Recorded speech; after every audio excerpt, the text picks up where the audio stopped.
Pertama, LBH ingatkan dulu jangan konyol-konyolan Polda Sumbar. Proses sajalah segala sesuatu itu dengan clear gitu. Itu pertama harapan LBH ya. Bapak tuduh-tuduh trial by the press, yang bilang lompat itu juga trial by the press Pak. Lalu diganti lagi dengan bahasa terpeleset gitu.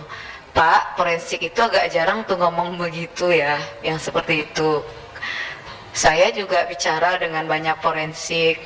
Pak Kapolda itu juga melakukan trial by the press, bilang lebam mayat. Itu lebam mayat, apalagi skenario-nya. Sudah itu skenario itu. Berhenti. Pak Dwi tadi grogi kan pas bilang, kami kalau kemudian mengamankan pasti dapat. Nah, coba di situ. Grogi mana? Iya, Bapak ngulangin soal itu. Sip, saya tadi diam, Anda diam kalau saya ngomong. Oke, kasih saya bicara. Nah, tuding keluarga trial by the press. Satu, bilang sesuai prosedur. Nih, trial by the press-nya Polda, saya balikkan ke Polda ya. Dua, trial by the press-nya bilang melompat. Tiga, trial by the press-nya bilang lebam mayat bukan trauma pada tubuh korban itu. Kami bahasa umumnya kan lebam, tapi bahasa forensiknya kan trauma, Bang. Lebam sama trauma kan beda di forensik begitu. Jadi jangan hanya menuding masyarakat trial by the press. Polisi juga melakukan inkonsistensi, Bang. Kami tidak pernah melakukan inkonsistensi dalam pernyataan kami dari awal sampai saat ini. Siapa yang melakukan inkonsistensi? Polisi. Coba perhatikan dari statement-statement awalnya. Tudingannya saya balikkan lagi ke Polda. Siapa yang trial by the press? Itu pertanyaannya. Apa saja inkonsistensi yang dicatat oleh LBH?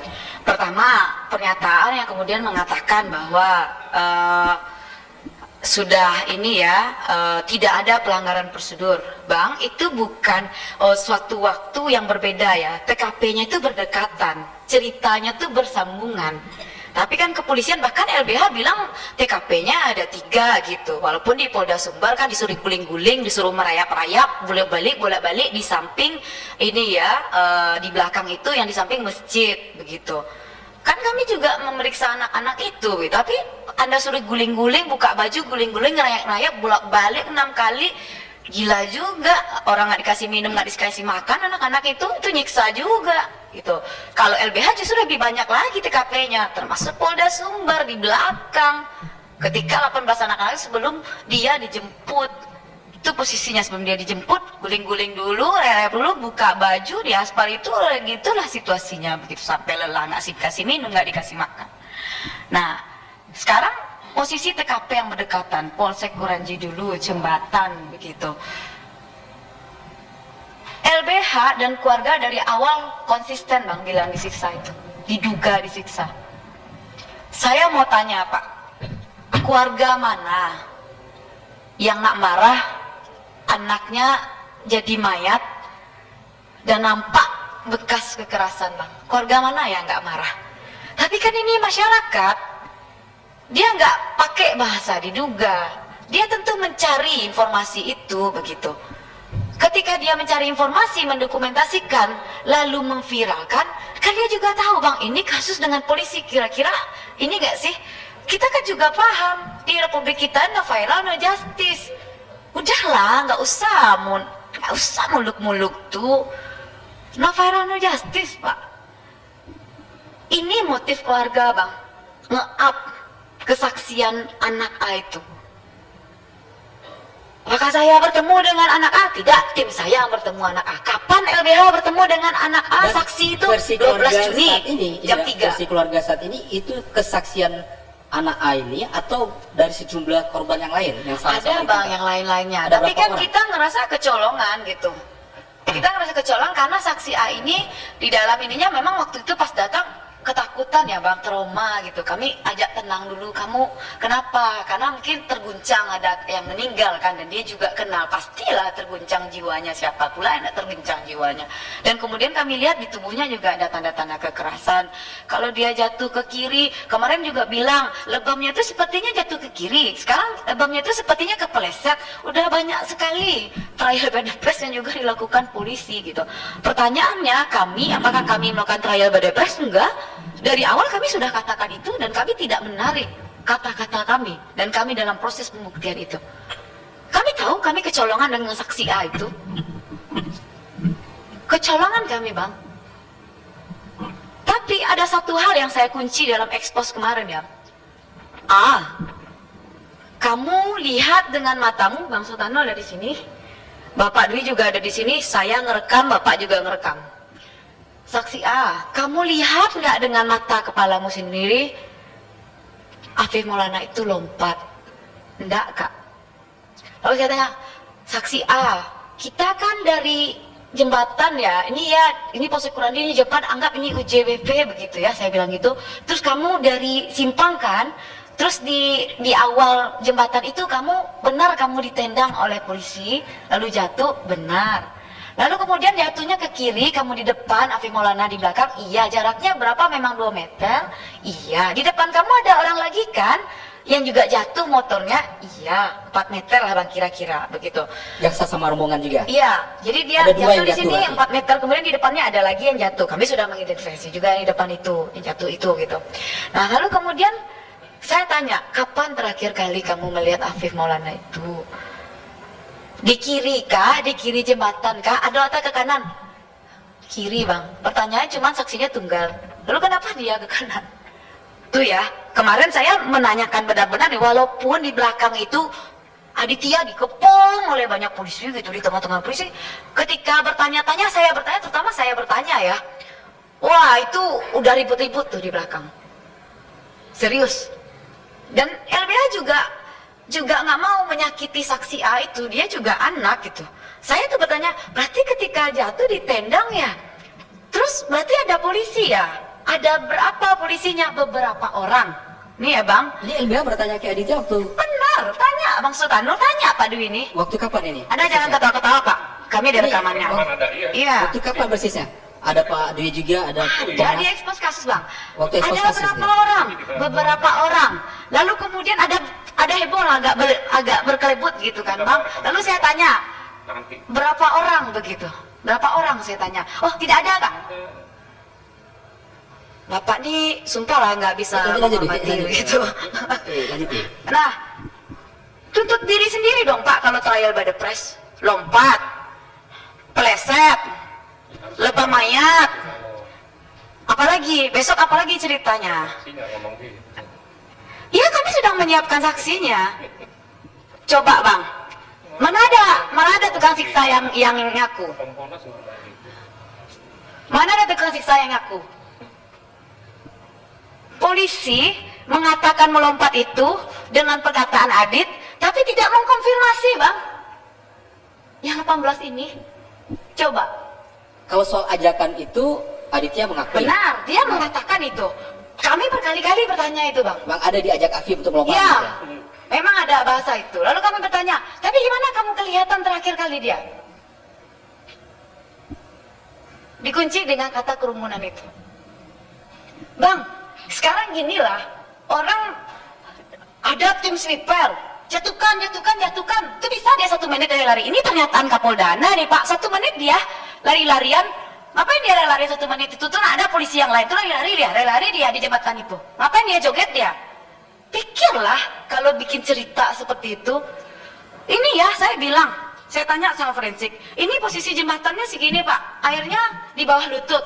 Itu sudah dikonfirmasi Maksudnya sama Kapolda ya. Dari sebelah kiri ke masuk ke kanannya itu, yang tengah-tengah itu ya, kan Siapa yang 10 bilang detik bisa itu begitu? kan dekat cuman. Iya 1 menit bang, pokoknya ceritanya tuh ada 1 menit. Mereka itu baru datang polisi lagi, jadi tim sweeper menjatuh-jatuhkan sampai ke depan, nggak ada lagi di belakang yang datang gitu. 1 menit lah gitu. Terjadi perbincangan, terjadi cari-cari HP gitu. Dan Aditya memang mengakui saat itu sedang mencari Tidak, HP. teman bahasa teman itu dari Kapolda. Yang mencari HP ini memang ada. Saya Aditya tidak kehilangan HP. tanyakan saat itu, karena saya bilang gimana kamu waktu itu berdiri. Dan kemudian situasinya yang kami lihat, saya kan juga bertanya ke dokter yang lain, kalau orang jatuh ya, lompat, keluarga waktu itu bilang gini, Bu yakin anak saya lompat kok nggak ada patah-patah yang lain, kok cuma dirusuk ya? Ada trauma kan di sininya bang, kelihatan beda warnanya, jangan bilang itu lebam mayat. Di sininya dan patah kalau rusuk, saya bilang, Bu di mana? Saya mau pastikan di sininya, enam bang, kena ke paru-parunya, kemungkinan pendarahan. Dan kemudian saya bilang lagi, keluarga yang waktu itu bilang, Bu, saya kalau anak saya melompat setinggi ibu, remuk bu anak saya nggak yakin. Kalau dia masih begitu, kakinya masih aman, kepalanya masih aman, itu juga kata dokter forensik Anda gitu. Nah itu perkataannya bang.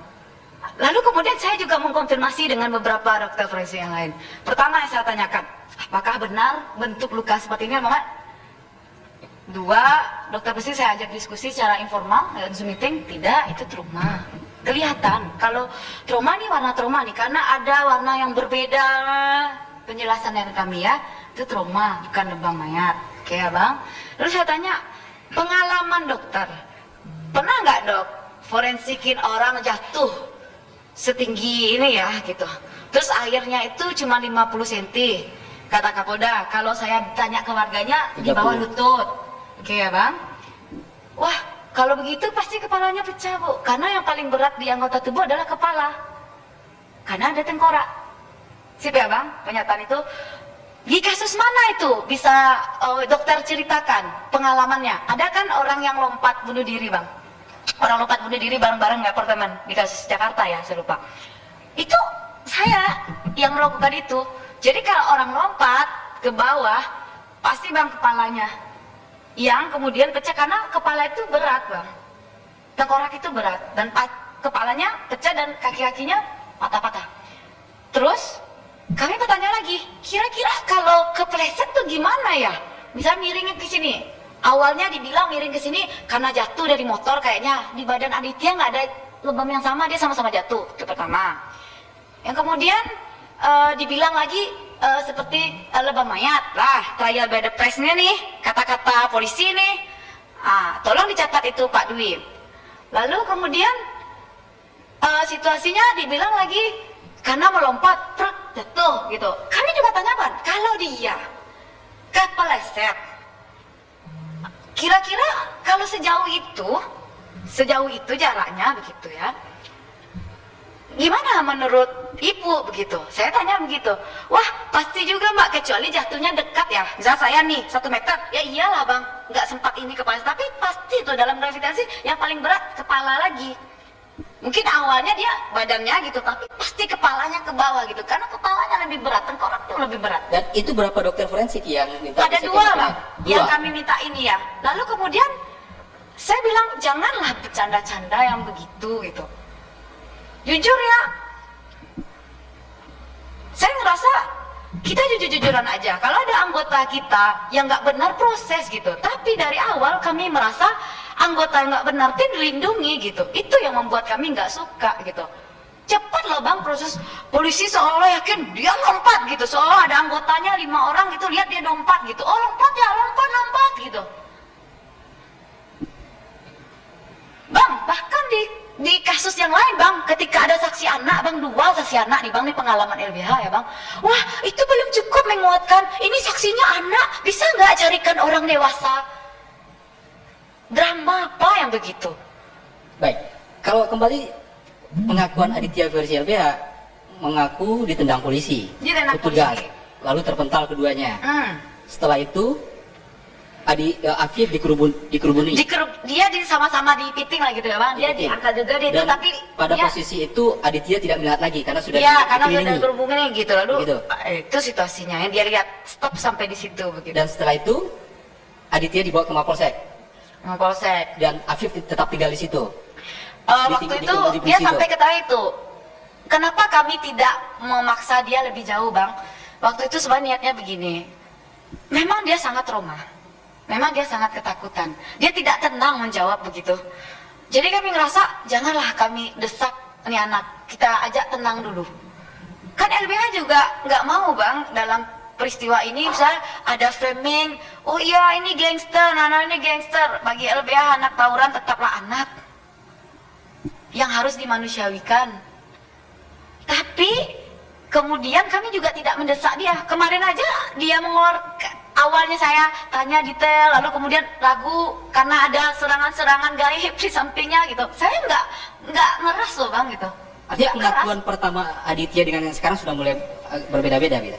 Iya, memang keterangannya ketika itu berbeda, tetapi ketika saya tanya lagi, benar begini, waktu itu begini ceritanya, begini, iya, lalu kemudian ketika dia menjawab, iya, lalu ada samping, oh tidak, mana buktinya, langsung dia begitu, fight back-nya begitu ya, karena ada LBH itu kan melihat ya, kami juga bingung ngapain gitu, anak itu dikerumunin sama polisi di depan kami, jujur ya, saya merasa sedih juga ngelihat dia begitu gitu, pasti tertekan ya bang gitu. Oke, saya mau konfirmasi lagi ke Pak Dwi, ini masih missing link ini antara Afif dan Aditya ini ditendang menurut versi keluarga, Ya. atau polisi memang mengakui sudah ditangkap orang dua ini lalu tiba-tiba lari Afif Ya. ke sebelah. Ya. Sebenarnya bagaimana nih?